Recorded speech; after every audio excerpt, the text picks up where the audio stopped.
Hello दोस्तों, apex English classes में आपका स्वागत है। मैं हूं आपका दोस्त रोशन कुमार और आज हम लोग जो है प्रधान शिक्षक का जो एग्ज़ाम आपको जुलाई में होने वाला है, ठीक है, 7 जुलाई को। उसके लिए हम लोग जो है प्रैक्टिस सेट का डिस्कशन कर रहे हैं। ओके, तो प्रैक्टिस सेट 8 जो है 8 तक 1 से लेके 8 तक हमने डिस्कशन करवा चुका है। आज हम लोग जो है यह 9वां सेट लेकर आए हैं। यह सेट संख्या कितना है दोस्तों? 9 नंबर। ओके, तो आप वह सेट सब अगर नहीं देखे हुईएगा तो मेरा जो अपेक्स इंग्लिश क्लासेज बाय रोशन सर के नाम से जो चैनल है, यूट्यूब चैनल, उस पर जाके आप 8 जो है सेट प्रैक्टिस सेट वो देख लीजिएगा। प्रत्येक सेट में जो है 150 क्वेश्चन है और 150 क्वेश्चन अगर आपके नज़र के सामने से गुजर गया तो यकीन मानिए आप एग्ज़ाम में 125 प्लस मार्क्स तक आप स्कोर कर सकते हैं। ओके, हम टोटल जो है इसमें लगभग 40 सेट का डिस्कशन करवाएंगे जिसमें 150 क्वेश्चन होगा। ओके, और यह टोटल हो जाता है आपको कितना? 6000 क्वेश्चन। और 6000 क्वेश्चन अगर आपके आंखों के सामने से गुजर गया तो बेहतरीन आपका जो है मार्क्स आएगा। ओके, अगर चैनल को सब्सक्राइब नहीं कीजिएगा तो प्लीज़ सब्सक्राइब कर लीजिएगा, क्योंकि जो भी वीडियो मैं यूट्यूब पर डालूंगा आपको नोटिफिकेशन मिल जाएगा और आप उस वीडियो को सबसे पहले देख पाइएगा। और नहीं सब्सक्राइब कीजिएगा तो आपको पता भी नहीं चलेगा कि मैंने वीडियो डाला है या नहीं डाला है। ओके, और इसमें आपको टोटल शुरू से अंत तक मैं आपके साथ बना रहूँगा, ठीक है, मतलब जब तक एग्ज़ाम नहीं हो जाता है तब तक जो है हमारा साथ बना रहेगा। ओके, चलिए वीडियो शुरू करते हैं। और इसको जो है इस वीडियो को क्या कीजिएगा, अपने टीचर्स वाला ग्रुप जितना भी होगा सब शेयर कीजिएगा। और रोज़ जो है 2 वीडियो इस चैनल से ज़रूर देख लीजिएगा, है ना, जब तक गर्मी की छुट्टी चल रही है। उसके बाद थोड़ा सा बिजी हो जाइएगा आप लोग। तो जो भी है तो 20-22 तक ले गर्मी की छुट्टी है, उसमें ज़्यादा से ज़्यादा आप इसको देख लीजिएगा। ओके, चलिए वीडियो शुरू करते हैं। पहला क्वेश्चन है, बिहार पर, अपने बिहार पर, प्यारा बिहार अपना जो है, बख्तियार खिलजी, यह एक व्यक्ति है, ठीक है, के हमले का पहला विवरण प्राप्त हुआ है। बख्तियार खिलजी ने बिहार पर जो पहला हमला किया था वह कब किया था? ओके, तो यह किया था दोस्तों आपको 1203 ईस्वी में। कब किया था दोस्तों? 1203 ईस्वी में किया था। ओके, और यह 1203 ईस्वी में हमला किया था, इसकी जानकारी, इसका जो विवरण है वह किस किताब से मिलता है? तारीख़े हिंद से, तबकाते नासरी से, ताज उल मासिर से, तारीख़े मुबारक शाही से। तो इसका आंसर है दोस्तों आपको, ठीक है, इसका आंसर है ताज उल मासिर से। ओके, आंसर क्या होगा? C number. ताज उल मासिर जो है यह कब, ताज उल मासिर जो है इसमें लिखा गया है कि बख्तियार खिलजी ने बिहार पर प्रथम हमला कब किया था? 1203 ईस्वी में किया था और 1203 ईस्वी में इन्होंने जीत हासिल किया था, ठीक है, बख्तियार खिलजी ने। और 1203 ईस्वी में जीतने के बाद इसने नालंदा विश्वविद्यालय, जो अपना प्यारा नालंदा विश्वविद्यालय, जो विश्व प्रसिद्ध नालंदा विश्वविद्यालय था, उसको यह ध्वस्त कर दिया। इसको इसने क्या किया? नष्ट कर दिया। ओके, ये सारा जो है इसी में मिलता है। ताज उल माहिर से इसकी जानकारी हमें प्राप्त होती है। यह एक किताब है, इसी में सारा विवरण लिखा गया है। ओके, और ताज उल, अभी क्वेश्चन पूछ देगा कि ताज उल मासिर है ना, किसने लिखा है? तो इसको लिखा है दोस्तों हसन निजामी ने इसको लिखा है। हसन निजामी एक व्यक्ति, एक राइटर है, इन्होंने ही क्या लिखा है? ताज उल मासिर लिखा है। ओके, चलिए नेक्स्ट क्वेश्चन हम लोग देखते हैं।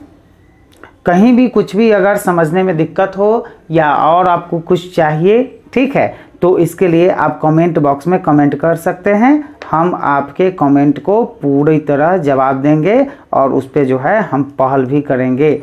ओके, ठीक है, अगर आपको कुछ और चाहिए वीडियो के माध्यम से, कुछ और चीज़, कोई और मटेरियल, ठीक है, कोई और सुविधा, तो हमें आप कमेंट बॉक्स में ज़रूर लिख दीजिएगा। ओके, एक भाई ने कमेंट किया था कि आप वीडियो जो है थोड़ा सा जल्दी फास्ट जो है चलता है, तो हम फास्ट इसलिए बना रहे थे क्योंकि जो है 150 क्वेश्चन जो है आपको जो है कराना है, तो इसमें कम से कम 1.25 घंटे लग जाएंगे अगर इस तरह से डिस्कशन करवाएंगे तो, ठीक है। तो इसलिए जल्दी बना रहे थे, लेकिन उन्होंने कहा कि नहीं, थोड़ा सा स्लो होना चाहिए, क्योंकि क्वेश्चन पढ़ने में सारे ऑप्शन को समझाने में टाइम देना चाहिए, इससे क्या होगा, ज़्यादा अच्छे से हम समझ पाएंगे। तो मैंने अब इस 9 नंबर वीडियो से मैंने इन डिटेल शुरू कर दिया है, आप पढ़िए। और मेरे समझ से इन डिटेल्स ज़्यादा बेहतरीन है, ठीक है। लेकिन अगर टाइम कम है तो आप वीडियो, अगर ये स्लो अगर वीडियो आपको लगे तो आप फास्ट करके भी देख सकते हैं। अगर स्लो देखिएगा तो ज़्यादा बेहतरीन होगा। ओके, चलिए नेक्स्ट क्वेश्चन हम लोग देखते हैं। और कोई भी दिक्कत उक्कत होगा कुछ भी समझने में या कुछ भी आपको चाहिए तो आप जो है कमेंट बॉक्स में कमेंट करके लिख सकते हैं, हम उसका जो है पूरा ख्याल रखेंगे। ओके, हमारा पूरा लक्ष्य है कि आप लोगों को प्रधान शिक्षक के एग्जाम में 125 प्लस मार्क्स की तैयारी करवा दी जाए। ओके, जिससे आपको कोई दिक्कत ना हो। फिर दोबारा बिहार सरकार या बीपीएससी ऐसा मौका देगी कि नहीं देगी, इसमें शक ही है। बिहार सरकार को तो जानवे करते हैं, ठीक है, तो इसमें निकाल लेना है हम लोगों को। चलिए नेक्स्ट क्वेश्चन हम लोग देखते हैं। बिहार सोशलिस्ट पार्टी कब गठित हुई थी? तो बिहार सोशलिस्ट पार्टी जो है दोस्तों आपको यह गठित हुई थी 1934 ईस्वी में। कब गठित हुई थी? 1934 ईस्वी में। इसमें गंगा शरण सिन्हा जी थे, राम वृक्ष बेनीपुरी थे और रामानंद मिश्रा ने कब गठित। अच्छा, एक बात है कि इसमें जो है इसका गठन जो है, अगर गठन की कहा जाए, ठीक है, अगर गठन कहा जाए तो औपचारिक स्थापना जो है 1934 में किया गया था, लेकिन इसकी नींव जो है वह 1931 में रखी गई थी। ओके, ठीक है, 1931 में इसको जो है क्या किया गया था, ये प्रकाश में आया और 1934 में औपचारिक रूप से क्या हो गई, इसकी स्थापना हो गई। ओके, और इसका जो अध्यक्ष थे आचार्य नरेंद्र देव थे। ओके, और सचिव जयप्रकाश नारायण थे। किसका? बिहार सोशलिस्ट पार्टी कब गठित की गई? तो 1934 में औपचारिक रूप से यह घोषणा कर दिया गया कि यह गठन हो गया। ओके, और यह स्थापना हुआ था पटना के अंजुमन हॉल में। पटना में एक अंजुमन हॉल है, इसी में है ना 1934 ईस्वी में क्या हुआ था, बिहार सोशलिस्ट पार्टी का गठन हुआ था। ठीक है, चलिए 1934 बिहार। दूसरा क्या होगा? D number. इनमें से किसने बिहार में पहले कांग्रेस मंत्रिसभा का नेतृत्व किया? तो यह पहले बिहार में, ठीक है, पहले कांग्रेस मंत्रिसभा का नेतृत्व किया। तो यह नेतृत्व किया था दोस्तों डॉक्टर श्री कृष्ण सिंह ने इसका नेतृत्व किया था। ओके, किसने किया था? डॉक्टर श्री कृष्ण सिंह ने। ओके, चलिए नेक्स्ट क्वेश्चन हम लोग देखते हैं। बिहार का अधिकांश क्षेत्र आच्छादित है। बिहार का जो जितना भी भूभाग है उसमें अधिकांश जो क्षेत्र जो है किस मिट्टी, किस प्रकार की मिट्टी से जो है आच्छादित है? पहाड़ी मिट्टी से नहीं, तराई मिट्टी से नहीं, रेगुर मिट्टी से नहीं, कछारी मिट्टी से।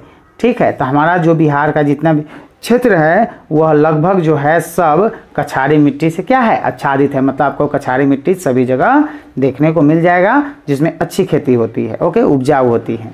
ठीक है,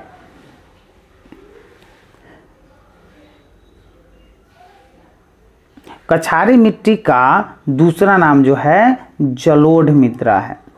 ठीक है, जलोढ़ मिट्टी कहते हैं। कछारी का दूसरा नाम क्या है? जलोढ़ मिट्टी है। ओके, तो बिहार में अधिकांश क्षेत्र आच्छादित है कछारी मिट्टी से, या अगर कछारी ऑप्शन में नहीं रहेगा तो जलोढ़ भी आप लिख सकते हैं या जलोढ़ भी ऑप्शन में मार सकते हैं। ठीक है, दोनों एक ही मिट्टी है, एक ही का दो नाम है, एगो कछारी एगो जलोढ़, दोनों एक ही मिट्टी है। ठीक है, नाम दो अलग अलग हैं। चलिए नेक्स्ट क्वेश्चन हम लोग देखते हैं। ब्रिटिश सरकार ने, अंग्रेजों ने कंपनी के कार्यों में हस्तक्षेप किया और 1773 ईस्वी में एक अधिनियम पारित किया जिसका नाम था, मतलब 1773 में जो अधिनियम पारित हुआ था उस अधिनियम का क्या नाम था जो ब्रिटिश सरकार ने क्या किया था, पारित किया था। ओके, उस अधिनियम का नाम था नियामक अधिनियम। आंसर क्या होगा? ए नंबर। आंसर क्या होगा? ए। ओके,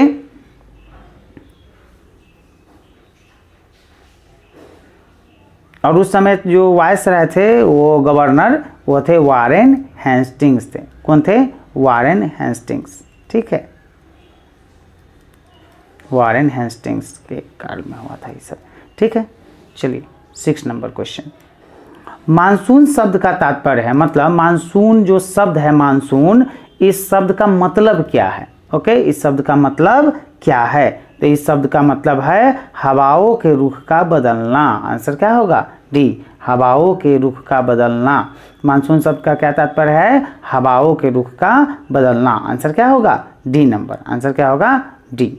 ठीक है, चलिए नेक्स्ट क्वेश्चन हम लोग देखते हैं।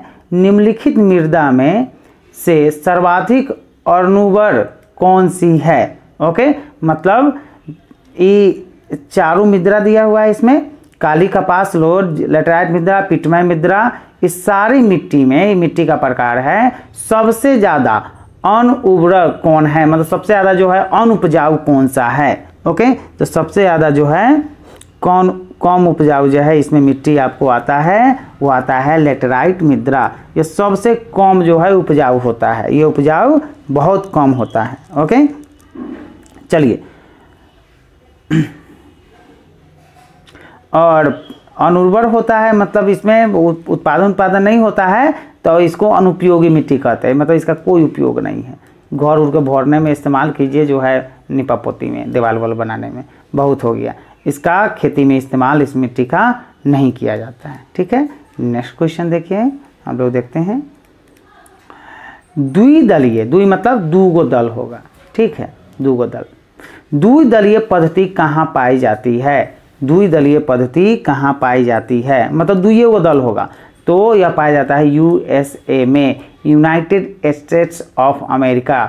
अमेरिका में दुइये गो दल है मात्र। ठीक है, अपने यहाँ का कांग्रेस है, बीजेपी है, आप है, समाजवादी पार्टी, ना जाने कितने दल है ना, बहुदलीय जो है अपने यहाँ है। ठीक है, लेकिन अमेरिका में कै गो दल है? मात्र 2 दल है, दुइयों में लड़ाई होता है। ठीक है, अपने यहाँ जो है 5-5, 7-7, 10-10 गो आदमी जो है ना दल से खड़ा हो जाता है, अपन अपन पार्टी बना ले हैं। ठीक है, तो द्विदलीय प्रणाली कहाँ है? तो द्विदलीय यूएसए में है। यूएसए मतलब United states of America, America में है। ठीक है, 2 गो है दल।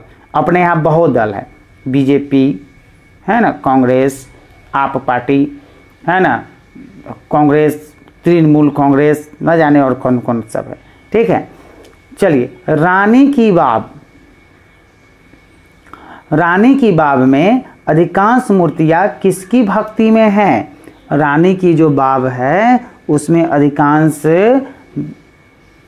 थोड़ा सा इसको ऊपर कर देते हैं, अच्छा से देखिएगा। रानी की बाव में अधिकांश मूर्तियां किसकी भक्ति में है? तो यह किसकी भक्ति में है? तो यह दोस्तों भक्ति में है, आपको विष्णु की भक्ति में लगा हुआ है। ओके, यह रानी की बाव ये कुआं है, समझे ना, ये कुआं है। रानी की बाव क्या है? एक कुआं है जो गुजरात में पड़ता है। कहाँ पाया जाता है? गुजरात में। और इसमें जितनी भी मूर्तियां लगी हुई है, लगभग मूर्तियां, वह क्या है? विष्णु जी के अथी में मतलब प्रणाम करने के मुद्रा में इसमें दिया गया है। ओके, और इसमें विष्णु के 10 जो अवतार है ना, वामन अवतार, 10 अवतार स्तुति पड़े हुए हैं, 10 अवतार को इसमें मूर्ति के माध्यम से दिखाया गया है। ओके, ये रानी की जो है बाव मतलब रानी की कुआं है। ठीक है, इसमें विष्णु जी का ज़्यादा 200 रूप का वर्णन है। खाली उदर की श्लेष्मल स्तर में पाए जाने वाले वलन क्या है? तो यह वलन है दोस्तों आपको रुगई। क्या है? रुगई। ओके, जो पेट होता है कि भीतरी स्तर, जो भीतरी जो स्तर होता है वलनों के भरे होते हैं, जिसे रुगई या जठीय मोड़, गैस्ट्रिक फोल्ड कहा जाता है। ओके,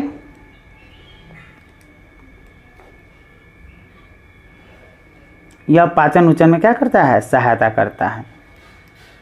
पेट के अंदर पाया जाता है, स्टोमक के अंदर। सिरोको तूफान की सही दिशा का चयन कीजिए।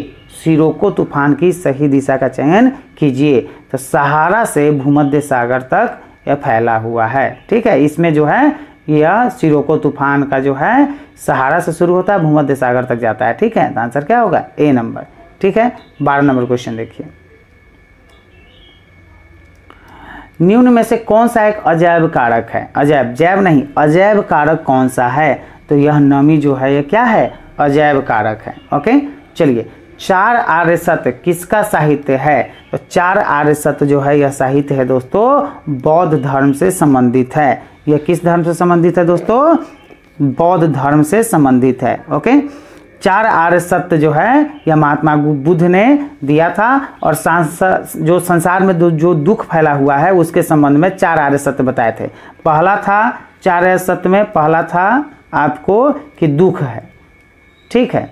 दूसरा था कि दुख समुदाय है, ओके, दुख समुदाय है।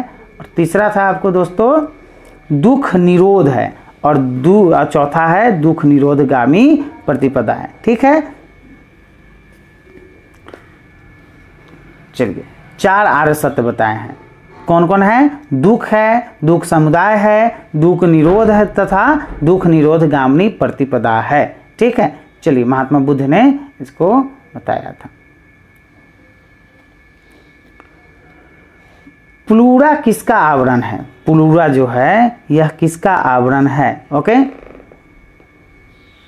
तो शरीर में प्लूरा उत्तक जो है पाया जाता है। ओके, और वह फेफड़ों के बाहरी भाग के चारों तरफ से लपेटे रहता है। ओके, यह बहुत ही कोमल होता है, ठीक है, यह झिल्ली की तरह होता है।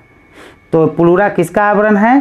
तो आप बता ही है, ठीक है, बताइए दिए कि फुफ्फुस का यह आवरण होता है। किसका आवरण होता है? फुफ्फुस का आवरण होता है। ओके, चलिए 15 नंबर क्वेश्चन। निम्न में से कौन सा एक अनडड स्तनी है? अनडड स्तनी कौन है? ये चारों में से कौन अनडड स्तनी है? तो यह है दोस्तों बतख चोंच, डक बिल्ड या प्लेटिपस। आंसर क्या होगा? बी नंबर, ठीक है। चलिए नेक्स्ट क्वेश्चन। न्यूक्लियर रिएक्टर में प्रयोग किए जाने वाला विमंदक है। तो प्रयोग किए जाने वाले विमंदक दोस्तों होता है आपको कौन सा?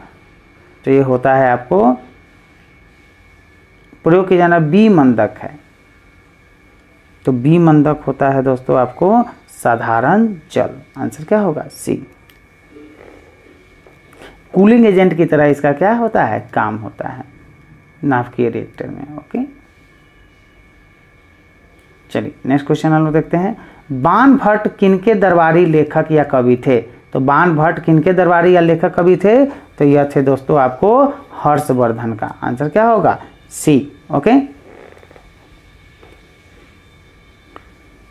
हर्षवर्धन का दरबारी कवि कौन था? बाणभट्ट था। ओके, और इसने हर्षवर्धन ने हर्षचरित्र और कादंबरी की भी रचना की है।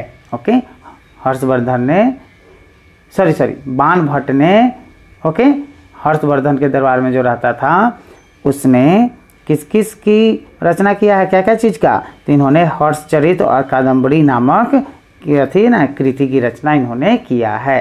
ओके, आंसर क्या होगा? हर्षवर्धन। चलिए नेक्स्ट क्वेश्चन हम लोग देखते हैं। डाटा लॉजिक के इनपुट आउटपुट नियंत्रक का एक पहलू कहलाता है। तो यह पहलू कहलाता है दोस्तों बफरिंग कहलाता है। आंसर क्या होगा? सी। आंसर क्या होगा 18 का? सी। 19 नंबर क्वेश्चन देखिए। बोहर मॉडल, बोहर एक वैज्ञानिक थे, तो बोहर मॉडल निम्नलिखित में से किससे संबंधित है? तो बोहर मॉडल जो है दोस्तों ऊर्जा के परिमाणीकरण की अवधारणा से संबंधित है। ओके, बोहर मॉडल है, ठीक है।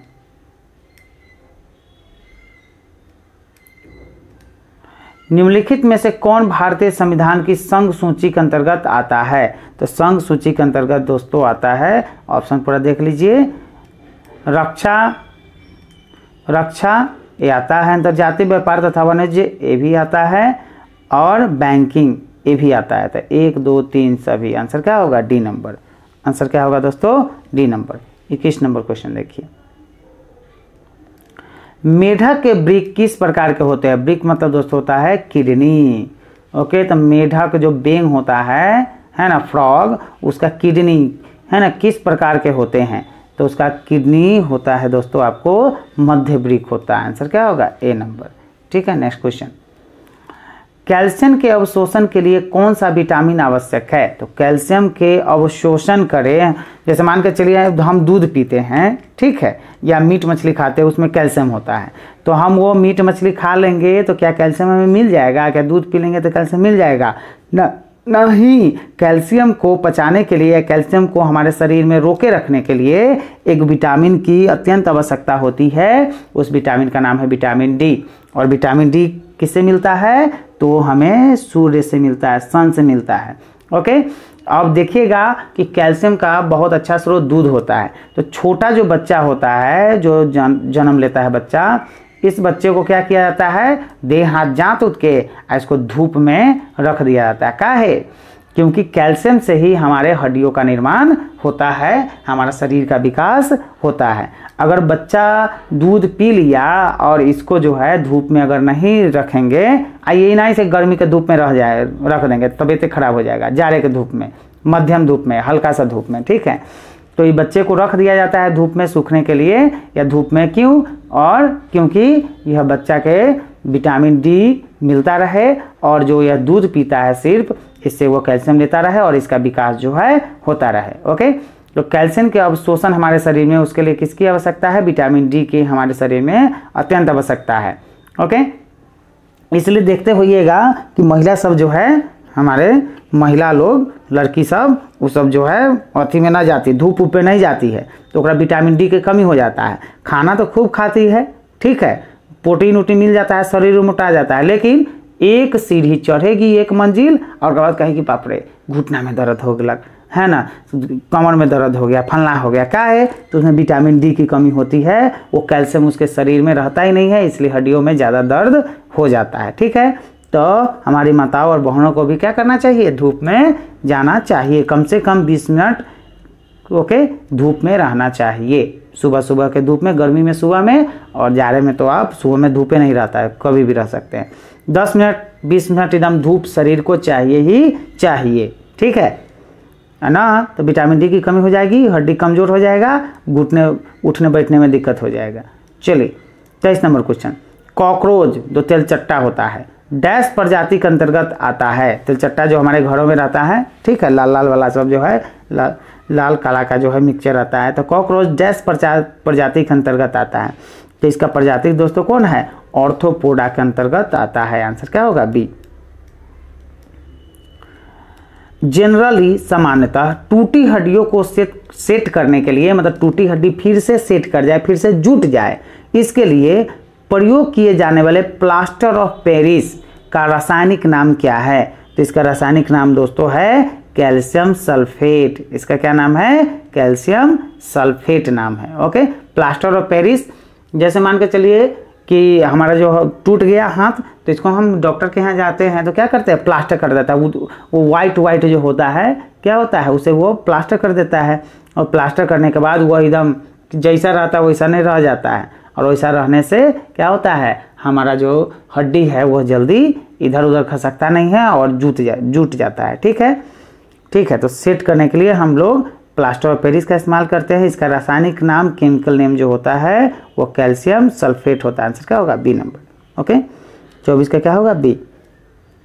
चलिए 25 नंबर क्वेश्चन, हमारे देश में वन महोत्सव दिवस कब मनाया जाता है? तो हमारे देश में वन महोत्सव दिवस जो है दोस्तों 1 जुलाई को मनाया जाता है। कब मनाया जाता है? 1 जुलाई को मनाया जाता है। ओके,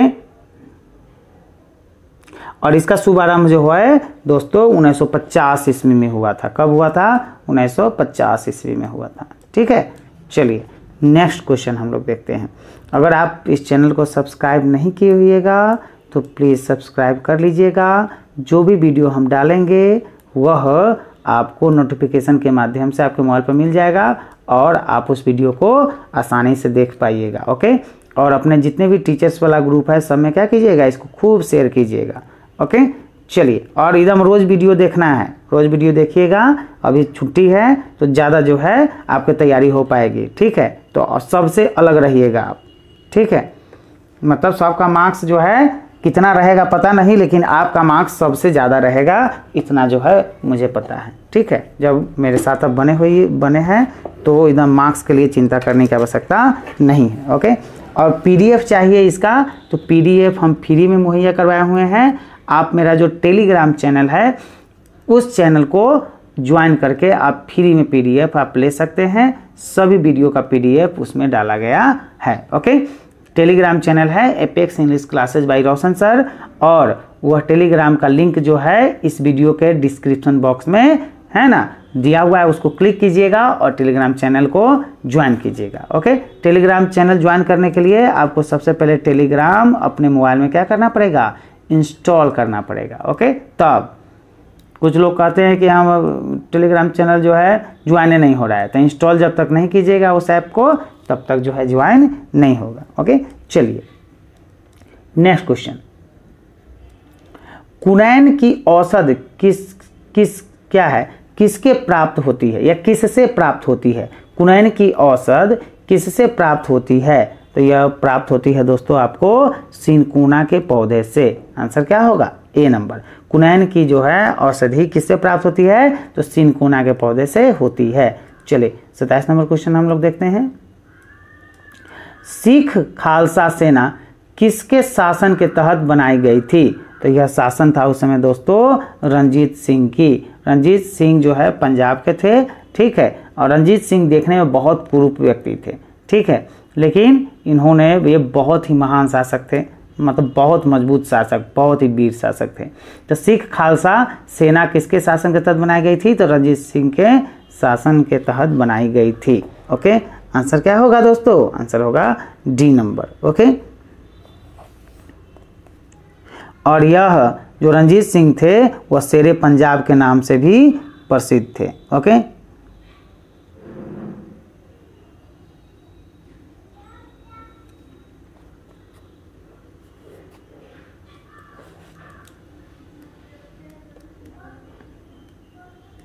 अट्ठाईस नंबर, टेलीफोन का आविष्कार। जो टेलीफोन हम लोग इस्तेमाल करते हैं, हालांकि अभी तो मोबाइल इस्तेमाल करते हैं, लेकिन टेलीफोन है उसका रूपांतरित रूप ही मोबाइल है। तो टेलीफोन का आविष्कार किस दशक में हुआ था? तो किस मतलब कब हुआ था? ठीक है, तो यह हुआ था दोस्तों आपको टेलीफोन का आविष्कार 1870 ईस्वी में। कब हुआ था दोस्तों? 1870 ईस्वी में टेलीफोन का आविष्कार हुआ था। ओके, और इसका आविष्कार किसने किया था? तो इसका आविष्कार किया था अलेक्जेंडर ग्राहम बेल ने इसका आविष्कार किया था। ओके,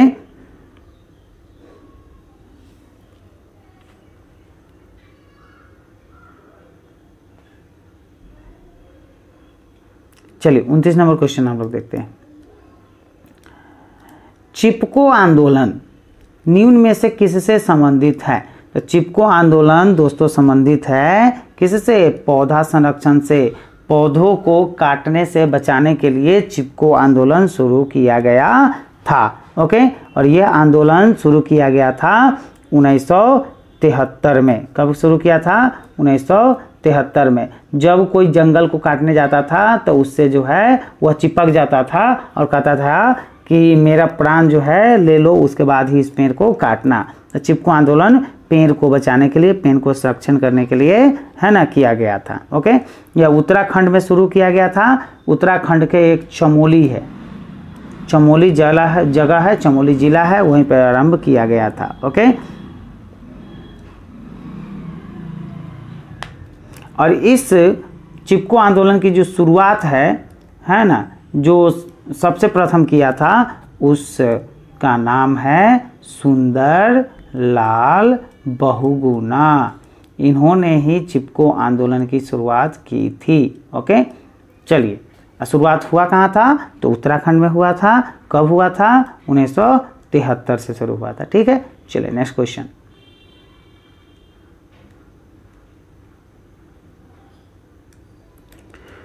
पौधे किस प्रक्रिया से प्रजनन करते हैं? तो पौधे किस प्रक्रिया से प्रजनन करते हैं? ठीक है, परागकण के माध्यम से कि संघनन के माध्यम की, भोजन करके कि वाष्पन द्वारा? तो जैसा कि आपको पता है कि पौधे जो है वह परागकण के माध्यम से क्या करते हैं? प्रजनन करते हैं। ओके, चलिए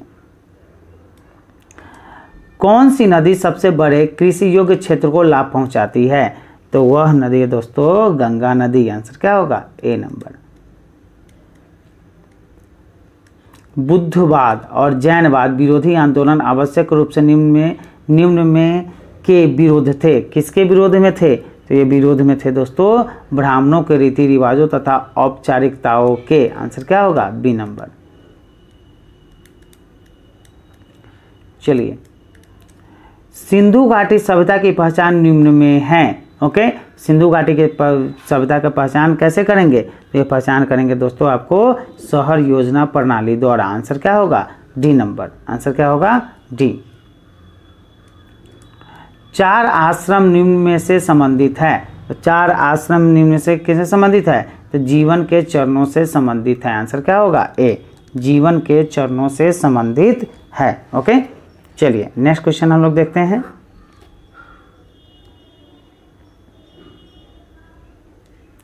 भारत में वित्तीय आपातकाल अधिकतम कितनी अवधि के लिए बढ़ाया जा सकता है? भारत में वित्तीय आपातकाल जब लागू होता है तो अधिकतम उसे कितने अवधि तक बढ़ा सकते हैं? तो अनिश्चित काल तक बढ़ा सकते हैं। जितनी मर्जी है उतने सालों तक आप वित्तीय आपातकाल लगा सकते हैं। ठीक है, इसका कोई जो है सीमा नहीं है, अनलिमिटेड समय है। विद्युत मोटर परिवर्तित करती है। जो विद्युत मोटर है वह किस ऊर्जा को किस में परिवर्तित करती है? तो यह करती है दोस्तों विद्युतीय ऊर्जा को यांत्रिक ऊर्जा में परिवर्तित करती है। आंसर क्या होगा? डी। मतलब विद्युत ऊर्जा को यांत्रिक ऊर्जा में, मैकेनिकल एनर्जी में परिवर्तित कर देता है। ठीक है, 37 नंबर क्वेश्चन देखिए। निम्न में से किसके प्रयासों से 1856 ईस्वी में विधवा पुनर्विवाह अधिनियम पारित हुआ था? तो विधवा पुनर्विवाह अधिनियम पारित हुआ था दोस्तों आपको ईश्वर चंद्र विद्यासागर, ठीक है, के प्रयासों से क्या विधवा पुनर्विवाह अधिनियम पारित हुआ था? कब हुआ था? 1856 में हुआ था। ओके, किसके प्रयासों से? ईश्वरचंद्र विद्यासागर के प्रयासों से विधवा पुनर्विवाह अधिनियम 1856 में पारित हुआ। ठीक है, नेक्स्ट क्वेश्चन। भारत में अंग्रेजी शिक्षा के परिचय के लिए मुख्य रूप से कौन उत्तरदायी है? तो मुख्य रूप से उत्तरदायी है दोस्तों लॉर्ड मैकाले। मैकाले की शिक्षा पद्धति 10+2+3। ओके, 10+2+3। ओके, लॉर्ड मैकाले की शिक्षा पद्धति। राज्यसभा ने किस तारीख को विवाह कानून संशोधन विधेयक 2012 पारित किया? तो राज्यसभा ने किस तारीख को विवाह कानून संशोधन जो है विधेयक 2012 पारित किया? ठीक है, तो यह पारित किया था दोस्तों आपको 26 अगस्त 2013 को। आंसर क्या होगा? C number. चलिए, आंसर क्या होगा दोस्तों? सी नंबर आंसर। 26 अगस्त 2013 को है ना विवाह कानून संशोधन विधेयक पारित किया था। चलिए नेक्स्ट क्वेश्चन हम लोग देखते हैं। किस खेल को जेंटलमैन का खेल कहा जाता है? तो किस खेल को जेंटलमैन का खेल कहा जाता है? तो क्रिकेट को कहा जाता है। आंसर क्या होगा? C number. किसको कहा जाता है? क्रिकेट को, सी। भारतीय नागरिकों को मौलिक अधिकार देने का मुख्य प्रयोजन क्या है? तो भारतीय नागरिकों को मौलिक अधिकार देने का मुख्य प्रयोजन है दोस्तों आपको कौन? व्यक्तिगत स्वतंत्रता का संरक्षण करना। आंसर क्या होगा? C number. व्यक्तिगत स्वतंत्रता का संरक्षण करना। आंसर क्या होगा? C number. ठीक है। प्लासी युद्ध के समय बंगाल के नवाब कौन थे? तो प्लासी युद्ध के समय बंगाल के नवाब दोस्तों सिराज उद दौला थे। आंसर क्या होगा? ए नंबर। भारत का संविधान कैसा है? तो भारत का संविधान दोस्तों जो है सबसे विस्तृत संविधान है। सबसे बड़ा संविधान भारत का ही संविधान है जो लिखित है। ओके, लिखा हुआ है। 44 नंबर। उपासिकाएं कौन थी? तो उपासिकाएं दोस्तों बौद्ध धर्म की सामान्य सदस्याएं जो थी उसी को उपासिकाएं कहा जाता है। ठीक है, नेक्स्ट क्वेश्चन 45 नंबर। स्वतंत्र भारत के प्रथम कानून मंत्री कौन थे? तो स्वतंत्र भारत के प्रथम कानून मंत्री दोस्तों थे डॉक्टर BR अम्बेडकर। आंसर क्या होगा? डी। डॉक्टर भीमराव अम्बेडकर जो थे वह स्वतंत्र भारत के, गुलाम भारत के नहीं, 1947 के बाद की बात कर रहे हैं, स्वतंत्र भारत के प्रथम कानून मंत्री थे। ठीक है, चलो। आइंस्टीन, ठीक है, अल्बर्ट आइंस्टीन वैज्ञानिक थे जिसने परमाणु बम बनाया। तो आइंस्टीन को नोबेल प्राइज किस कार्य पर मिला था? आइंस्टीन को नोबेल प्राइज किस कार्य पर मिला था? नोबेल प्राइज जो होता है वह 6 क्षेत्रों में नोबेल प्राइज दिया जाता है। ओके, फिजिक्स के क्षेत्र में, केमिस्ट्री के क्षेत्र में, ठीक है, बायो के क्षेत्र में, बायो मतलब चिकित्सा के क्षेत्र में, ठीक है, यह 3 हो गया। उसके बाद जो है अर्थशास्त्र के क्षेत्र में, इकोनॉमिक्स के क्षेत्र में, उसके बाद शांति के क्षेत्र में, और उसके बाद जो हो गया साहित्य के क्षेत्र में, ठीक है। यह 6 क्षेत्रों में नोबेल प्राइज दिया जाता है, जिसमें फिजिक्स के क्षेत्र में किसको? आइंस्टीन को नोबेल प्राइज दिया गया था। ओके, लेकिन कौन से इन्वेंशन किया था, किस कारण से दिया गया था, कौन से उन्होंने खोज किया था? तो इन्होंने खोज किया था प्रकाश विद्युत प्रभाव। ओके, फोटो इलेक्ट्रिक इफेक्ट जो होता है, प्रकाश विद्युत प्रभाव पर खोज किया था, ठीक है, इसलिए इसको नोबेल प्राइज दिया गया था। कोशिका का शक्ति स्रोत होता है, तो कोशिका का जो शक्ति स्रोत होता है वो कौन होता है? तो होता है माइटोकॉन्ड्रिया। इसको कोशिका का पावर हाउस कहते हैं, इसी से हमारी ताकत जो है बनती है। उसका ओके, तो कोशिका का पावर हाउस किसको कहा गया है? माइटोकॉन्ड्रिया को। तो कोशिका का शक्ति स्रोत का अंग्रेजी क्या होता है? पावर हाउस, ठीक है। भारतीय कृषि पर वैश्वीकरण के मुख्य प्रभाव से किसका विकास हुआ है? तो यह विकास हुआ है दोस्तों आपको किसका? जैव प्रौद्योगिकी का। आंसर क्या होगा? ए नंबर। निम्नलिखित में से सही अनुक्रम कौन सा है? तो निम्नलिखित में से सही अनुक्रम है दोस्तों, पहले बाबर आया था, उसके बाद हुमायूं आया था, उसके बाद अकबर आया था, अकबर का बेटा जहांगीर, जहांगीर का बेटा शाहजहां, और शाहजहां का बेटा औरंगजेब था। ओके, बाबर ने, ठीक है, बाबर ने पहले कदम रखा, उसके बाद हुमायूं, उसके बाद अकबर, उसके बाद जहांगीर, उसके बाद शाहजहां, उसी ने ताजमहल बनवाया है, और उसके बाद औरंगजेब, ठीक है।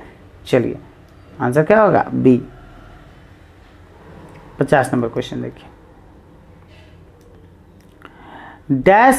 डैश ईस्वी में, कौन से ईस्वी में शाहजहां मुगल सिंहासन पर बैठा था? तो शाहजहां मुगल सिंहासन पर बैठा था दोस्तों 1628 ईस्वी में। आंसर क्या होगा? ए नंबर।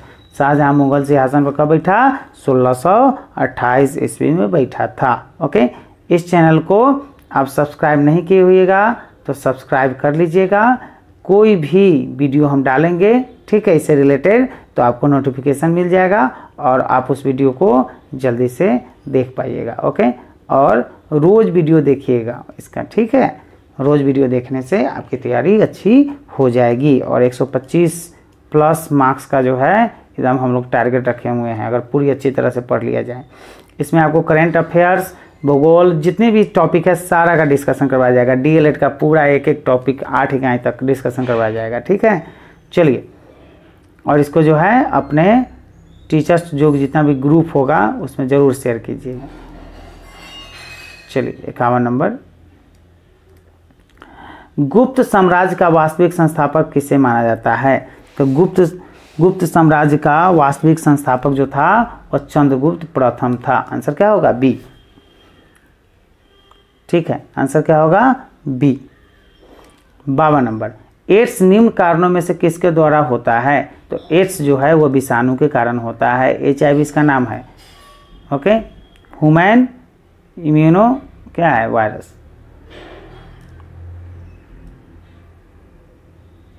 बावन का क्या होगा? सी, विषाणु से होता है। ओके,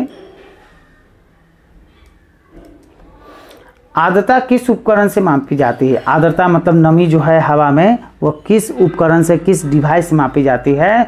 तो उसका डिवाइस का नाम है हाइग्रोमीटर। हाइग्रोमीटर से हम लोग आर्द्रता, नमी को नापते हैं। दाब की इकाई क्या है? तो दाब की इकाई दोस्तों होती है न्यूटन प्रति वर्ग मीटर। आंसर क्या होगा? ए, न्यूटन प्रति वर्ग मीटर को दाब कहते हैं। मतलब दाब की यह क्या है? इकाई है, दाब का जो है यूनिट है। ओके, चलिए नेक्स्ट क्वेश्चन। चंद्रमा की सतह पर उतरने वाला पहला व्यक्ति कौन था? तो चंद्रमा की सतह पर, चंद्रमा की धरती पर उतरने वाला पहला व्यक्ति जो था वह था दोस्तों आपको नील आर्मस्ट्रॉन्ग। ओके, और उसके साथ कौन गया था? एडविन एल्ड्रिन भी गया था, लेकिन पहले जो है नील आर्मस्ट्रॉन्ग उतरा। एगार एगार किससे तैयार होता है? तो एगार एगार जो है दोस्तों तैयार होता है शैवाल से। आंसर क्या होगा? सी। एगार एगार शैवाल से तैयार होता है। रॉकेट निम्नलिखित में से किस सिद्धांत पर कार्य करता है? जो रॉकेट जो है अंतरिक्ष में जाता है वह किस सिद्धांत पर कार्य करता है? तो वह सिद्धांत है दोस्तों आपको संवेग का संरक्षण।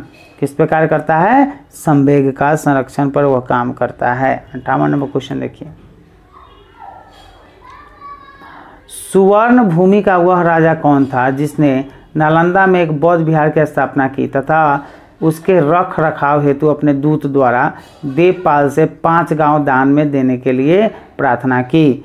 ओके, तो वह राजा था दोस्तों कौन? बालपुत्र देव। आंसर क्या होगा? C number. आंसर क्या होगा? सी।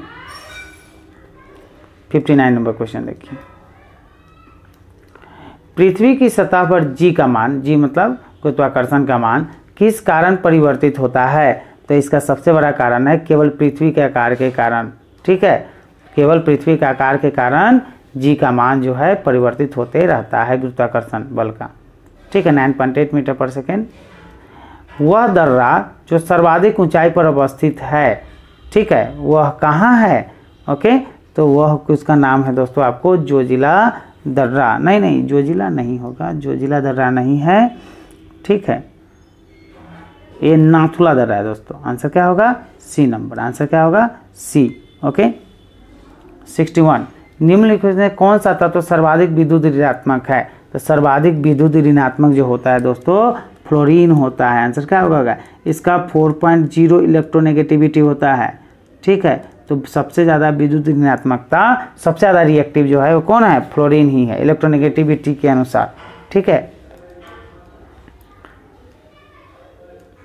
बिहार किसान सभा से कौन जुड़ा है? तो बिहार किसान सभा से स्वामी सहजानंद, कार्यानंद शर्मा, राहुल शांतिग्रहण सब जुड़ा हुआ है। ओके, चलिए। क्लोरीन को एथिलीन में मिलाने पर क्या प्राप्त होता है? तो क्लोरीन को एथिलीन से रिएक्शन करेंगे तो क्या प्राप्त होगा? तो प्राप्त होगा दोस्तों एथिलीन क्लोराइड। आंसर क्या होगा? बी। किस रक्त समूह के व्यक्ति सभी रक्त समूहों को रक्त को स्वीकार कर सकता है? सभी, कौन सा रक्त समूह का व्यक्ति? सभी जो ब्लड ग्रुप के व्यक्ति है उस सबसे खून वह ले सकता है, तो वह है दोस्तों ए बी। यह सभी को रक्त स्वीकार कर सकता है। ठीक है, चलिए नेक्स्ट क्वेश्चन। निम्नलिखित में से किस वर्ष में भारतीय खाद्य निगम एफसीआई स्थापित किया गया था? फूड कॉरपोरेशन ऑफ इंडिया स्थापित कब किया गया था? तो किया गया था दोस्तों आपको 1965 ईस्वी में। आंसर क्या होगा? सी। 31 रुपये में एक किताब बेचने पर एक व्यापारी को अपनी लागत की 7% की हानि होती है। यदि वह किताब को 35 रुपये में बेचता तो उसे लाभ या हानि हुई होती, तो उसे क्या होगा दोस्तों? तो उसे 5% का लाभ होगा। ओके, आंसर क्या होगा? बी। एक बच्चे ने 5 विषयों में से प्रत्येक में 75 अंक प्राप्त किए। बच्चे द्वारा प्राप्त अंकों की माध्यिका क्या होगी? तो बच्चे द्वारा प्राप्त अंकों की माध्यिका होगी दोस्तों 75 नंबर। ठीक है, आंसर क्या होगा? डी। मतलब प्रत्येक में जो है 75 नंबर प्राप्त किया। 2000 रुपये पर 3 वर्ष में 5% वार्षिक ब्याज दर से चक्रवृद्धि ब्याज कितनी होगी? तो चक्रवृद्धि ब्याज होगी दोस्तों आपको 30 से 15 रुपया 25 पैसा। आंसर क्या होगा? ए नंबर। मैथ का क्लास हम अलग से लेंगे और इसमें डिटेल्स चर्चा करेंगे पूरा। ठीक है, ये जितने भी क्वेश्चन है सबका, और जो पढ़ाए हैं पहले उसका भी। किसी निश्चित सांकेतिक भाषा में 3579 को 2345 लिखा जाता है, तो उस सांकेतिक भाषा में 6985 को कैसे लिखा जाएगा? तो इसको लिखा जाएगा दोस्तों आपको 5751 की तरह। ठीक है, किसी निश्चित सांकेतिक भाषा में लोड को 9174 तथा डाइस को 4865 लिखा जाता है, तो उसी सांकेतिक भाषा में आइडियल को कैसे लिखा जाएगा? तो आइडियल को लिखेंगे दोस्तों आपको 84579 से। ओके,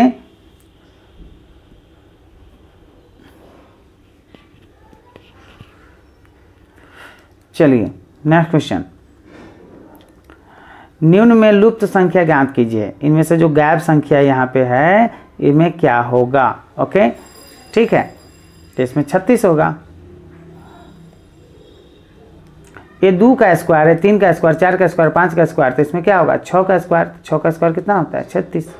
ठीक है, अब से 15 वर्ष बाद में एक व्यक्ति की आयु 15 वर्ष पहले से 4 गुनी हो जाएगी। उस व्यक्ति की वर्तमान आयु कितनी है? तो इसकी वर्तमान आयु दोस्तों 25 वर्ष है। ठीक है, एक आयत का परिमाप, ठीक है, 25 मीटर है तथा इसकी लंबाई इसकी चौड़ाई से 13 मीटर अधिक है, तो इसका क्षेत्रफल है। तो इसका क्षेत्रफल क्या होगा? तो इसका क्षेत्रफल है 114 वर्ग मीटर। आंसर क्या होगा? बी। जिस प्रकार आदमी बच्चे से संबंधित है उसी प्रकार पुष्प संबंधित है निम्न से। तो पुष्प किससे संबंधित है? तो कली से संबंधित है। आंसर क्या होगा? ए नंबर। यदि ए का अर्थ जोड़ है, सी का अर्थ भाग है, डी का अर्थ गुना है और बी का अर्थ घटाना है, तो ए क्या होगा? ठीक है, तो ये होगा दोस्तों आपको सी नंबर आंसर। ठीक है,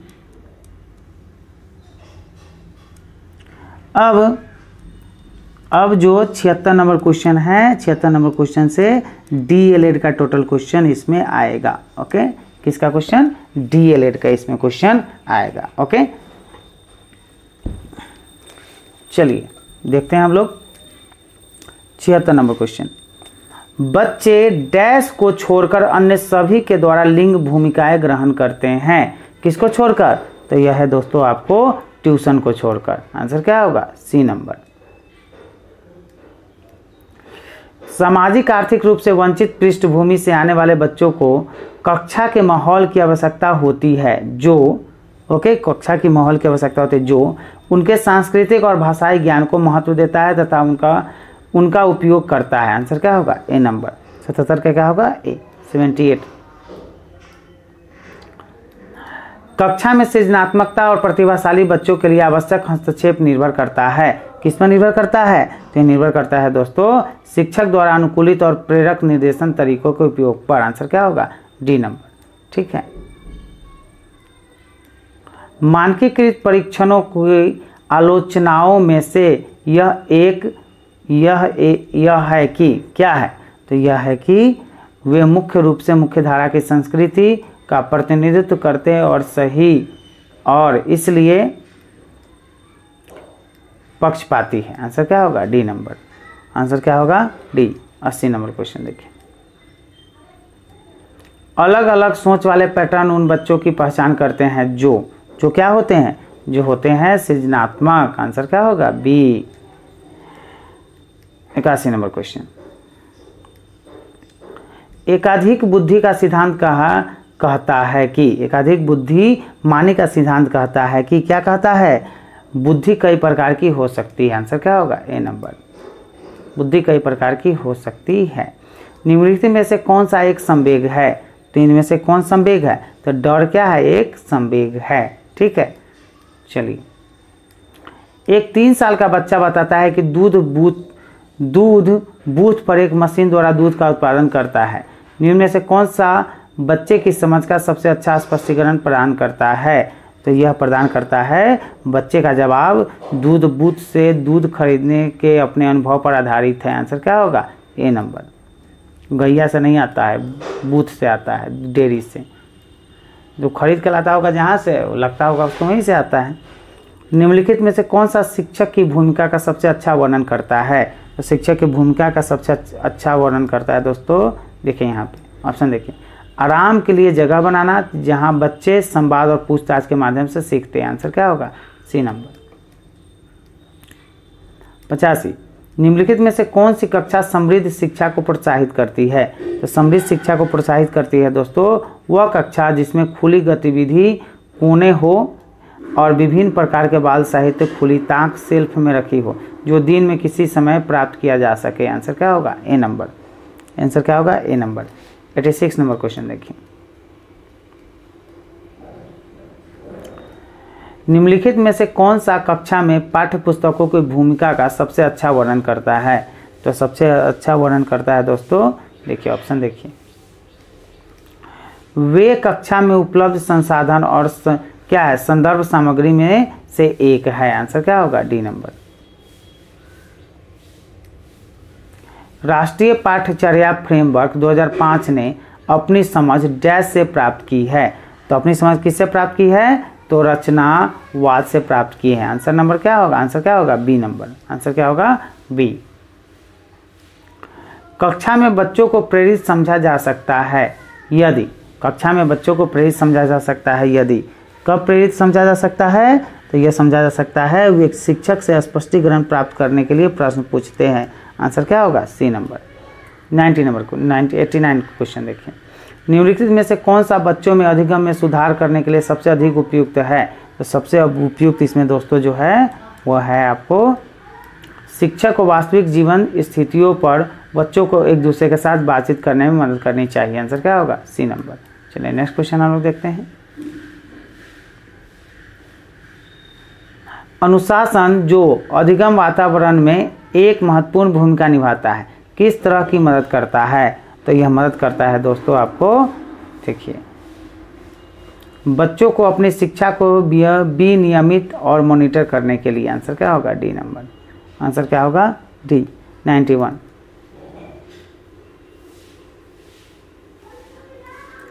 शिक्षक सीखने के लिए मूल्यांकन और सीखने के मूल्यांकन दोनों का उपयोग कर सकते हैं। कैसे कर सकते हैं, तो यह कर सकते हैं दोस्तों आपको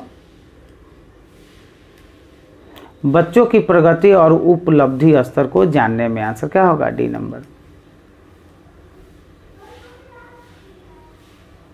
निम्नलिखित में से कौन सा कथन पियाजे के सिद्धांत के अनुसार कहा नहीं जा सकता।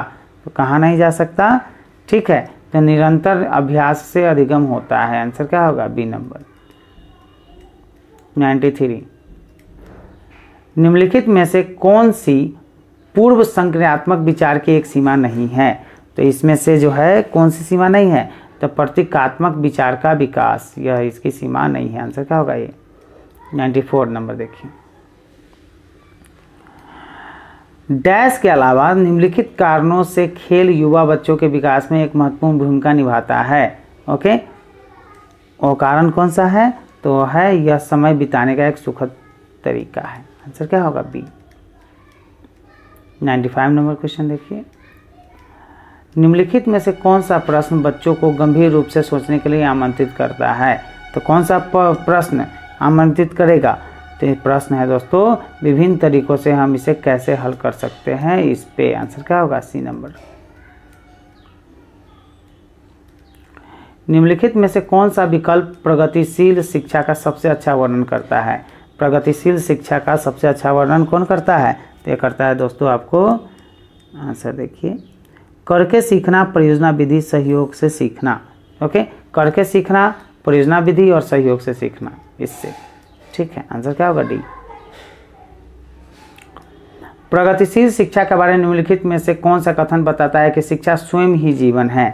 तो स्वयं ही जीवन बताता है, कौन सा कथन बताएगा स्वयं ही जीवन है, तो स्कूलों में शिक्षा सामाजिक और प्राकृतिक दुनिया को प्रतिबिंबित करे। आंसर क्या होगा बी नंबर। 98 कोहलनबर्ग के सिद्धांत के योगदान के रूप में निम्न में किसे माना जा सकता है। तो यह निम्न से माना जा सकता है दोस्तों आपको, कोहलनबर्ग के अनुसार उनके सिद्धांत ने संज्ञानात्मक परिपक्वता और नैतिक परिपक्वता के बीच एक सहयोग का समर्थन किया। आंसर क्या होगा डी नंबर। निकटवर्ती विकास का क्षेत्र संदर्भित करता है, यह किसे संदर्भित करता है, तो एक संदर्भ को जिसमें बच्चे सहयोग के सही स्तर के साथ कोई कार्य लगभग स्वयं कर सकते हैं। आंसर क्या होगा बी नंबर। 100 नंबर, निम्नलिखित में से कौन सा सतत और व्यापक मूल्यांकन से संबंधित नहीं है। तो इसमें से कौन संबंधित नहीं है, तो देखिए आंसर देखिए, यह बच्चे को धीमे, खराब और बुद्धिमान के रूप में चिन्हित करने में उपयोगी होता है। आंसर क्या होगा सी नंबर। चलिए नेक्स्ट क्वेश्चन हम लोग देखते हैं 101 डैश के अतिरिक्त बुद्धि के निम्नलिखित पक्षों को स्टेनबर्ग ने त्रितंत्र सिद्धांत में संबोधित किया गया है। ओके, तो किसके अतिरिक्त? तो यह अतिरिक्त है दोस्तों आपको सामाजिक के अतिरिक्त। आंसर क्या होगा? बी 102। हार्वर्ड गार्डनर का बुद्धि का सिद्धांत डैश पर बल देता है। किस पर बल देता है? तो यह बल देता है दोस्तों आपको प्रत्येक व्यक्ति की विलक्षण योग्यता पर बल देता है। आंसर क्या होगा? सी। थ फ च ध्वनियां है। थ फ च जो ध्वनि है वो क्या है? तो वह स्वनिम है। आंसर क्या होगा? डी। कक्षा में जेंडर रूढ़िबद्धता से बचने के लिए एक शिक्षक को क्या करना चाहिए? तो एक शिक्षक को लड़के लड़कियों को एक साथ अपारंपरिक भूमिका में रखना चाहिए। आंसर क्या होगा? ए नंबर। 105। विद्यालयों को किसके लिए व्यक्तिगत भिन्नताओं को पूरा करना चाहिए? तो यह पूरा करना चाहिए दोस्तों, देखिए, यह समझने के लिए कि क्यों शिक्षार्थी सीखने के लिए योग्य या अयोग्य है। आंसर क्या होगा? C number. शिक्षार्थियों में व्यक्तिगत भिन्नताओं को संबोधित करने के लिए विद्यालय किस प्रकार का सहयोग उपलब्ध करवा क्या सकता है? तो किस प्रकार का सहयोग उपलब्ध करा सकता है दोस्तों? तो बाल केंद्रित पाठ्यचर्या का पालन करना और शिक्षार्थियों को सीखने के अनेक अवसर उपलब्ध कराना। आंसर क्या होगा? ए नंबर। सतत और व्यापक मूल्यांकन डैश पर बल देता है। सतत और व्यापक मूल्यांकन जो है सीखने को किस प्रकार अवलोकित, रिकॉर्ड और सुधारा जाए। आंसर क्या होगा? B number. विद्यालय आधारित आकलन है। तो विद्यालय आधारित आकलन जो है वह है परिचित वातावरण में अधिक सीखने में सभी शिक्षार्थियों की मदद करता है। आंसर क्या होगा? C number. ठीक है। सीखने की तत्परता डैश की ओर संकेत करती है। तो सीखने की तत्परता जो है किसकी ओर संकेत करती है? तो ये संकेत करती है सीखने के सातत्य में शिक्षार्थियों का वर्तमान संज्ञानात्मक स्तर। आंसर क्या होगा? B number. एक शिक्षिका की कक्षा में कुछ शारीरिक विकलांगता वाले बच्चे हैं। निम्नलिखित में से उसके लिए क्या कहना सबसे उचित होगा? तो निम्नलिखित में से सबसे क्या कहना उचित होगा? तो यह उचित होगा आपको दोस्तों, मोहन खेल के मैदान में जाने के लिए आप अपनी बैसाखियों का प्रयोग क्यों नहीं करते? आंसर क्या होगा? C number. 111। डैश के अतिरिक्त निम्नलिखित सभी के कारण अधिगम अक्षमता उत्पन्न हो सकती है। और किसके अतिरिक्त? सभी। ठीक है, तो यह है सांस्कृतिक कारक। आंसर क्या होगा? डी। 112। एक समावेशी विद्यालय कैसा होता है? तो शिक्षार्थियों की क्षमताओं की परवाह किए बिना सभी के अधिगम परिमाणों को सुधारने के लिए प्रतिबद्ध होता है। ओके, आंसर क्या होगा? ए। 113 नंबर। प्रतिभाशाली शिक्षार्थी को ऐसे सहयोग की आवश्यकता होती है जो सामान्यतः विद्यालयों द्वारा उपलब्ध नहीं कराए जाते हैं। आंसर क्या होगा? ए। डैश के कारण प्रतिभाशालिता होती है। किसके कारण प्रतिभाशालिता होती है? ए और बी का संयोजन। ठीक है, आनुवंशिक रचना और वातावरणीय विप्रेरणा। आंसर क्या होगा? C number. बच्चों में सीखने और सुनने के लिए अधिगम योग्य वातावरण के लिए निम्नलिखित में से कौन उपयुक्त है? तो निम्नलिखित में से कौन उपयुक्त है? तो निम्नलिखित में से उपयुक्त है शिक्षार्थियों को कुछ यह छूट देना कि क्या सीखना और कैसे सीखना है। ठीक है, आंसर क्या होगा? D number. आंसर क्या होगा दोस्तों? D number. 116 नंबर क्वेश्चन देखिए। गतिक कौशलों में अधिगम निर्योग्यता डैश कहलाती है। तो क्या कहलाती है दोस्तों? डिस्प्रेक्सिया कहलाती है। आंसर क्या होगा? ए। चलिए 117 नंबर क्वेश्चन हम लोग देखते हैं। अधिगम निर्योग्यता डैश। ठीक है, तो अधिगम निर्योग्यता जो है वह क्या होती है? एक चर अवस्था होती है। आंसर क्या होगा? B number. ठीक है, नेक्स्ट क्वेश्चन हम लोग देखते हैं 118। डैश के अतिरिक्त निम्नलिखित समस्या समाधान की प्रक्रिया के चरण हैं। ओके, तो किसके अतिरिक्त? तो यह अतिरिक्त है दोस्तों समस्या या छोटे हिस्सों में बांटने के अतिरिक्त। आंसर क्या होगा? बी। यदि पूर्व प्राथमिक स्तर पर बच्चों को खोज करने की अनुमति दे दी जाए तो वे संतुष्ट हो जाते हैं। जब उन्हें हतोत्साहित किया जाता है तो वे व्यथित हो जाते हैं। वे ऐसा डैश की उनकी अभिप्रेरणा के कारण करते हैं। किनकी अभिप्रेरणा के कारण करते हैं दोस्तों? तो यह करते हैं दोस्तों आपको अपनी उपेक्षा को कम करने के लिए। आंसर क्या होगा? ए नंबर। चलिए 120 नंबर क्वेश्चन, समाजीकरण है। समाजीकरण क्या है? तो समाजीकरण जो है समाज के मापदंडों के साथ अनुकूलन। आंसर क्या होगा? सी। उद्देश्यों के आधार पर शिक्षण का प्रकार नहीं है। कौन सा शिक्षण का प्रकार नहीं है उद्देश्यों के आधार पर? तो यह दोस्तों है आपको चिंतन उद्देश्य। आंसर क्या होगा? ए। 122, निम्नलिखित में से कौन सा शिक्षण सूत्र नहीं है? तो निम्नलिखित में से कौन सा शिक्षण सूत्र नहीं है? तो प्रत्यक्ष से अप्रत्यक्ष की ओर। आंसर क्या होगा? सी। प्रश्नोत्तर विधि का जनक किसे माना जाता है?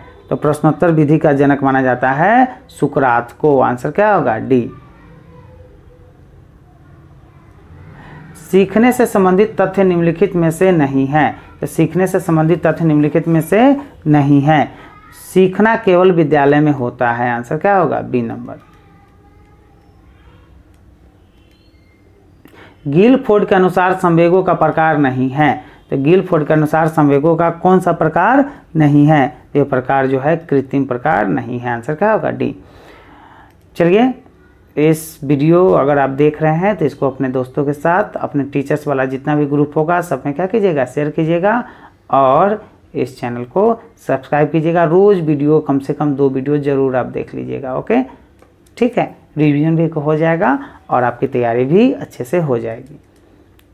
चलिए 126 नंबर क्वेश्चन, मनोवैज्ञानिक प्रवृत्ति की मुख्य विशेषता है। तो मनोवैज्ञानिक प्रवृत्ति की मुख्य विशेषता है बाल मनोविज्ञान प्रबल। सही बात है। बालक के व्यक्तित्व का आदर। सही बात है। व्यक्तिगत भिन्न भिन्न सिद्धांत पर बल। आंसर क्या है? ये ए बी सी तो नहीं, इनमें से सभी। आंसर क्या होगा? D number. ठीक है। मनोविश्लेषणवादी सिद्धांत के प्रवर्तक है। मनोविश्लेषणवादी सिद्धांत के प्रवर्तक कौन है? तो प्रवर्तक है दोस्तों आपको फ्रायड। आंसर क्या होगा? सी। 128 नंबर, निम्नलिखित में से वंश क्रम संबंधी प्रनियम है। ओके, तो कौन सा नियम प्रनियम है? तो समानता का नियम। आंसर क्या होगा? C number.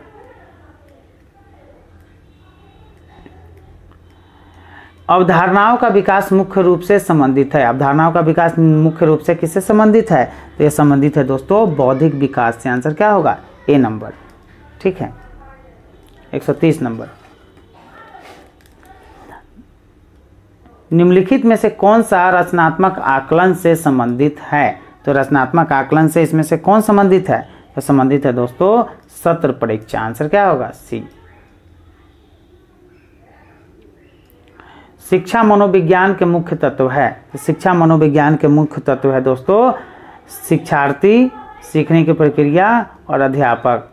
इनमें से सभी, इनमें से क्या होगा? सही। आंसर क्या होगा? डी।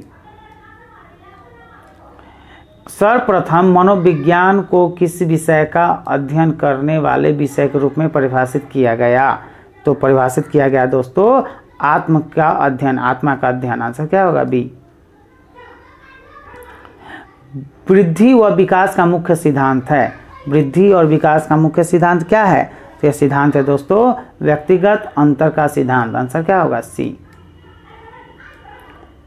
पियाजे के अनुसार, जीन पियाजे के अनुसार मूर्त संक्रियात्मक अवस्था का समय काल होता है। तो मूर्त संक्रियात्मक अवस्था का समय काल दोस्तों होता है 2 से 7 वर्ष। आंसर क्या होगा? सी।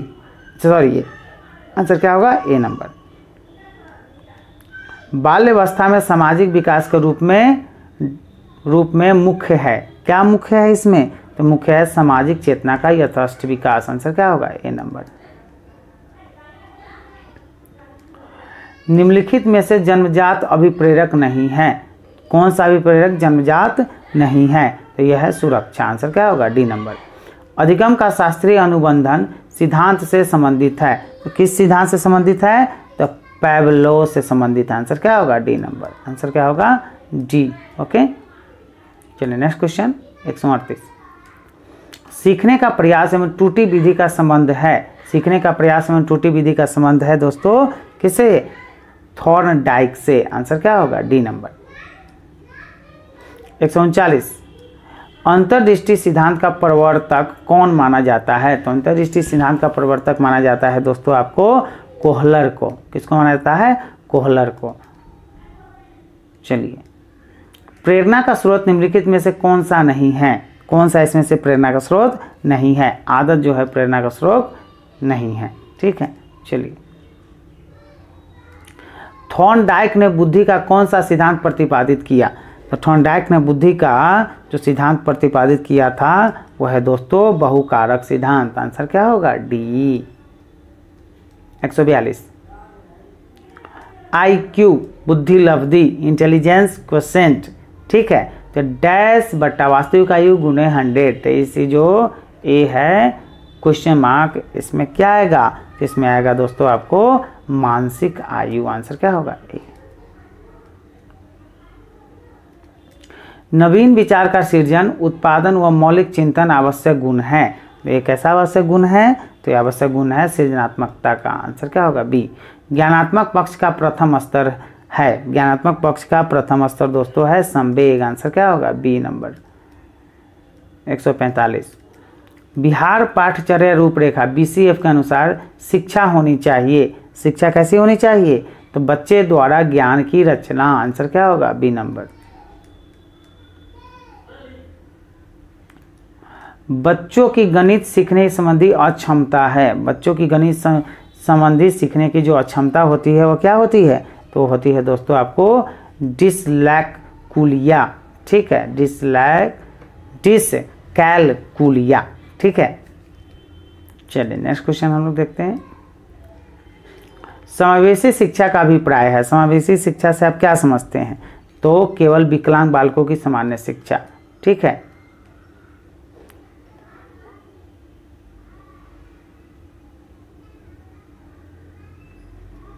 चलिए नेक्स्ट क्वेश्चन।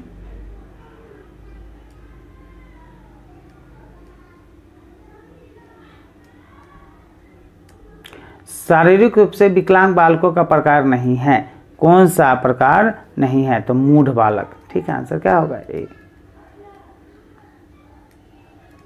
विशिष्ट उदाहरणों का प्रस्तुतिकरण, निरीक्षक, सामान्यीकरण तथा सत्यापन किस विधि से संबंधित है? तो वो विधि है दोस्तों आपको आगमन विधि। आंसर क्या होगा? ए नंबर। ओके, चलिए लास्ट क्वेश्चन है। यदि कोई परीक्षण वही मापन करता है जिसके मापन के लिए उसका निर्माण हुआ है, तो परीक्षण का वह गुण क्या कहलाता है? तो वह गुण कहलाता है दोस्तों वस्तुनिष्ठता। ओके, चलिए हम नेक्स्ट क्वेश्चन में मिलेंगे आपसे। ओके, इस चैनल को जितनी ईमानदारी से हम आपके लिए वीडियो लेकर आते हैं, ठीक है, आपकी तैयारी के लिए, उतनी ईमानदारी से इसको आप क्या कीजिएगा? सब्सक्राइब कीजिएगा और अपने टीचर्स वाले ग्रुप में क्या कीजिएगा? शेयर कीजिएगा। और उतनी ही ईमानदारी से आप क्या कीजिएगा? रोज़ कम से कम 1 से 2 वीडियो ज़रूर देख लीजिएगा। आपकी तैयारी जो है ऑटोमेटिक धीरे धीरे, है ना, जब तक एग्ज़ाम आएगा तब तक हो जाएगा, अच्छी तरह हो जाएगा। इसकी जिम्मेवारी हम लेते हैं। ठीक है, तब तक के लिए जय हिंद, जय भारत।